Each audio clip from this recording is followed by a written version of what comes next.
Hi there, it's Thursday. Welcome to the daily video blog. This again is always there for effectively two purposes. One is obviously to give you the latest headlines in terms of the response to the coronavirus. And secondly, hopefully to give you via a guest an insight into some of the work that's going on around Buckinghamshire in terms of the way we're working together with different organisations to help the overall response. So I'm very pleased again to have a guest today. It's Mike Muller, and he's going to be talking about the bereavement service that's offered through his organisation. But before I hand over to Mike, just wanted to say a couple of things. First of all, as you know, about 10 days ago now, we reopened 5 of our household waste recycling centres, and they've now been operating very effectively for a period of time. We've had a lot of long queues at them for certainly the first week or so, but those are beginning to die down now. They're becoming much more normal operations, which has meant that we can start to release some of the extra staff that we have on those sites. And they'll be moving to the 4 remaining sites that currently are still not open. And we really hope to have them open very shortly now. Now, those are the sites at Ravens Lane in Aylesbury, at Chesham, at Langley, near Slough, and Burnham. And I'll be telling you more about the exact details of the reopening of those sites on tomorrow's video blog. The other thing I just wanted to say was this is actually Mental Health Awareness Week. That's really quite important. I'm just very conscious that actually lots of people have now been in lockdown for probably about 9 weeks, and it's really important that we actually focus on our mental health as well. So we've had speakers on the video blog before now who've actually talked about some of the support that can be given. But if you are finding that some of the anxiety and stress of the lockdown and also potentially some of the release from lockdown is actually preying on you, don't suffer in silence. I would really urge you to look at the information that's available on the Bucks Mind website, and there's a lot of really good advice there for you. Having said that, I'm now going to hand over to Mike Muller, who's going to be talking about some of the support that can be arranged for people who've suffered bereavement. Mike, over to you. Thank you, Martin. Hi, everybody.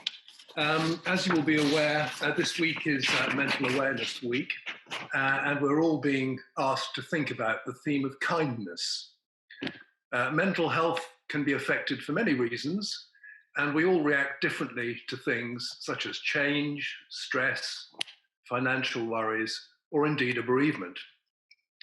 So please remember to be kind to those you meet, as you never know what they're going through in their lives, and you might just make someone's day better with a smile or a "how are you?" Some people seem able to take it all in their stride, but others need some help to get back on their feet. That's simply a fact of life, nothing to worry about or indeed to be ashamed of. If you feel you need to talk to somebody or you would like some support to improve how you're feeling, there are plenty of places to turn for help. Some simple steps you can do at home for one-to-one support, online or text chats, and you will be able to find support that is appropriate for you. We've added a list of organisations offering support and advice to the end of this video, so please do take a look and see what you might feel could work best for you and get in touch. The first step to your recovery is always to talk to someone, so make that call or complete the inquiry form. I'm the chair of CRUSE Bereavement Care in Buckinghamshire and would like to pick up on the theme of bereavement. It's something that touches us all at some point in the course of our lives, but the COVID-19 pandemic has created heightened awareness and introduced further anxiety and complexity. It is, of course, always hard when you lose someone close to you, someone you love, whether simply from old age or untimely and unexpected death through illness or an accident.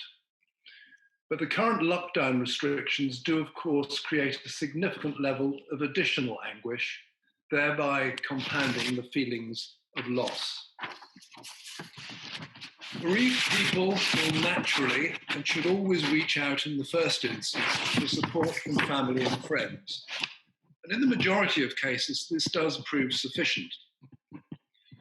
For those of you who do not have access to such support, or alternatively are not feeling any change or find that your feelings of grief are resurfacing over a protracted period, as indeed they can do, then please be reassured that help is readily at hand from teams of specially trained bereavement counsellors. The following quote from a service user is representative of the hundreds of clients from across Buckinghamshire that are supported every year by CRUSE and fellow providers. This particular person says, quite typically, I realised that this was one time I could not cope on my own, and I learned to accept help. When I felt I needed more than my family and friends could manage, I talked to a CRUSE volunteer. As I've already said, I represent CRUSE Bereavement Care. It's the largest national organisation. It does what it says on the tin. It's been in existence since 1956, and we have some 6,000 volunteers across the country specialising in bereavement support. In Buckinghamshire, we've been active for over 35 years, and our mission is to promote the well-being of bereaved people and enable anyone suffering a bereavement caused by death to understand their grief and cope with their loss. In normal times, we offer a very comprehensive range of support services, including one-to-one support, group support. But at the moment, of course, this is somewhat restricted to remote support by telephone, Zoom, or email. I also speak very much on behalf of other charities in Buckinghamshire, including Child Bereavement UK, whose original base was in Buckinghamshire. There's the Bereavement and Listening Service, there's Bucks Mind, South Bucks Counselling, and indeed Relate. And I hope you'll be encouraged by the fact that collectively we have some 150 counsellors who are ready to provide support and assistance during your bereavement journey.